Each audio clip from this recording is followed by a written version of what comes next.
नमस्कार, मैं रुचि भागे जी एस्ट्रो में आप सभी दर्शकों का फिर से स्वागत करती हूँ। आज हम बात करने वाले हैं काल सर्प योग के बारे में। काल सर्प योग क्या होता है और ये हमारे जीवन पे कैसे प्रभाव डालता है, इन्हीं सब की जानकारी देने के लिए आज हमारे साथ फिर से उपस्थित हैं आचार्य पंकज जी। तो आइए मिलते हैं पंकज जी से। नमस्कार पंकज जी। नमस्कार पंकज जी, आप काल सर्प योग पे हमारे दर्शकों को क्या जानकारी देने वाले हैं? जी, देखिए काल सर्प योग जो है हमारे यहाँ पे हर जगह पे इसका काफी वर्णन आया हुआ है। ज्योतिष शास्त्र में काल सर्प योग तथा धर्म ग्रंथों एवं शास्त्रों में सर्प दोष के नाम का वर्णन मिलता है। वर्तमान काल से प्राचीन एवं नवीन देवज्ञों के मध्य काल सर्प योग का मंथन आरंभ हो चुका है। अगर हम प्राचीन ग्रंथ मानसागरी, बृहद जातक तथा बृहद पराशर होरा शास्त्र का अध्ययन करें तो यह सिद्ध होता है कि ज्योतिष शास्त्र के ग्रंथों में काल सर्प योग अथवा सर्प योग का वर्णन किया जा चुका है। सनातन धर्म में नाग देवता की पूजा का बहुत विशेष महत्व रहा है। नाग पंचमी को भारतवर्ष में पूर्ण श्रद्धा के साथ मनाया जाता है। नाग पंचमी के दिन हर घर के बाहर नाग की आकृति बना के उसका पूजन किया जाता है और यह प्रचलन अब शहरों को छोड़कर गाँव आदि में दिखता है। इस दिन नाग के दर्शन करके और नाग का पूजन करने से सारे दोष समाप्त होते हैं और यह अत्यंत शुभ माना जाता है। मानव सभ्यता के आरंभ से ही नागों को देश भाव से देखा गया है। भारत में भगवान शिव को आशुतोष के नाम से जाना जाता है तथा इनका पूजन बहुत कल्याणकारी होता है। भगवान शिव अपने कंठ में वासुकी नाग को धारण करते हैं और भगवान श्री विष्णु शेषनाग की शैया पे हमेशा विराजमान रहते हैं। तो नागों का डर किस लिए है?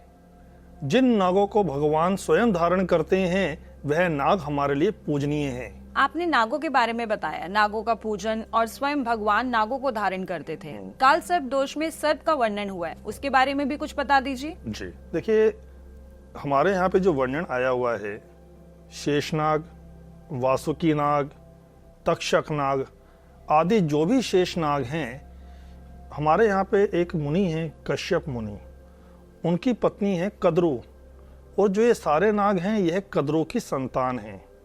और उनकी जो दूसरी पत्नी है उनका नाम है सुरसा, और जो सारे सर्प हैं वो सुरसा की संतान हैं। ग्रहों के अनुसार सप्ताह के 7 दिन ग्रहों के नाम पर रखे गए हैं, परंतु राहु और केतु को कोई नाम नहीं दिया गया। इसका कारण यह है कि राहु और केतु छाया ग्रह हैं और यह ग्रह हमेशा अदृश्य रहते हैं। राहु का स्वभाव शनि के समान और केतु का स्वभाव मंगल के समान मानना चाहिए। पंकज जी, राहु केतु के रूप कैसे हैं और ये किस तरह हमारी जन्म कुंडली में योग बनाते हैं? जी, देखिए राहु और केतु एक ही शरीर के 2 हिस्से हैं। राहु का जो सिर है वह सर्प के मुख के समान है एवं केतु का जो धड़ है वो सर्प के बाकी शरीर के समान है, किंतु इनका शरीर एक न होने के कारण यह स्वयं प्रतिक्रिया करने में असमर्थ होते हैं।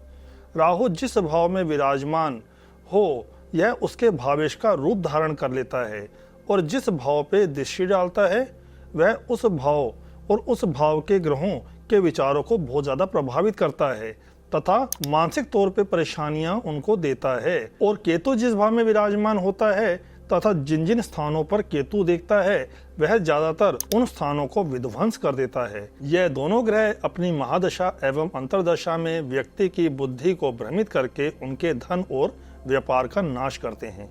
राहु की महादशा शुभ नहीं होती। यहाँ विचार करने वाली बात यह है कि काल सर्प योग राहु से केतु एवं केतु से राहु की ओर देखे तो ही बनता है। यदि काल सर्प योग का वर्णन करें तो जन्म कुंडली में राहु केतु की स्थिति हमेशा आमने सामने की होती है। जब राहु केतु को छोड़कर सभी ग्रह इसके दाएं और बाएं में क्षेत्र में आ जाते हैं तो पूर्ण काल सर्प योग लगता है। पंकज जी, हमने सुना है कि राहु केतु वक्री होकर चलते हैं और ये कैसे प्रभाव दिखाते हैं? जी, देखिए राहु केतु जो ग्रह हैं ये हमेशा ही वक्री होकर चलते हैं और काल सर्प योग का निर्माण किसी न किसी पुनर्जन्म कृत दोष के कारण या फिर पितृ दोष के कारण ही बनता है। निम्न चक्र द्वारा काल सर्प योग को समझा जा सकता है। तो क्या काल सर्प योग बहुत ज्यादा कष्टकारी होते हैं? जी, देखिए काल सर्प योग हमेशा कष्टकारी नहीं होता, कभी कभी यह योग अनुकूल होता है। यह जातक को विश्व स्तर पर प्रसिद्ध बनाता है, साथ ही संपत्ति, वैभव, नाम, प्रसिद्धि आदि प्रदान करवाता है। विश्व के महापुरुषों की जन्म पत्री का अध्ययन करके यह पाया गया है कि उन कुंडलियों में कालसर्प योग होने के बाद भी प्रसिद्धि के शिखर तक वह पहुंच पाए थे। परंतु यह सत्य है कि उन लोगों के जीवन में कुछ समय ऐसा गुजरा जिस समय वह अपूर्ण थे, किसी का भी साथ नहीं था और तब भी वह विजय शिखर तक पहुंचे। इसी कारण से कालसर्प योग से डरने की आपको बिल्कुल आवश्यकता नहीं है। पंकज जी, जन्म कुंडली में ऐसे कौन से योग होते हैं जिससे कालसर्प योग का प्रभाव कम होता है? जी देखिए, जन्म कुंडली में अनेक ऐसे योग होते हैं जैसे पंच महापुरुष योग, बुधादित्य योग इत्यादि, जिनके कारण कालसर्प योग का प्रभाव अति शक्तिशाली न होकर कमजोर हो जाता है। किसी जातक की कुंडली में कालसर्प योग है और यह अगर देखने को मिलता है तो जातक के परिवार में किसी सदस्य के ऊपर ऋण अवश्य होगा।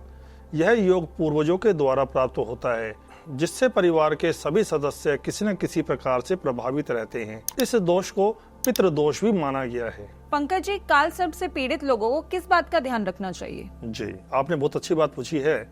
ज्यादातर यह देखा गया है कि कुछ ज्योतिषों के द्वारा जातकों को इतना डरा दिया जाता है जिस कारण लोग इतना डर जाते हैं कि वे रात रात भर सो नहीं पाते। जबकि कुंडली में कालसर्प योग नहीं होता या फिर आंशिक अर्थात थोड़ा सा प्रभावशाली प्रभाव दिखा रहा होता है तो उसका निदान किया जा सकता है। ज्योतिष आचार्य को कुंडली दिखाकर यह पता लगाना चाहिए कि कालसर्प योग है या नहीं।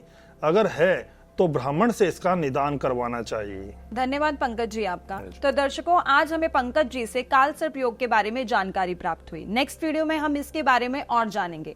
अगर आपको भी इससे रिलेटेड कोई जानकारी चाहिए तो स्क्रीन पे दिए गए नंबर पर आप कॉल कर सकते हैं या हमारी वीडियो पे कमेंट भी कर सकते हैं। तब तक के लिए धन्यवाद।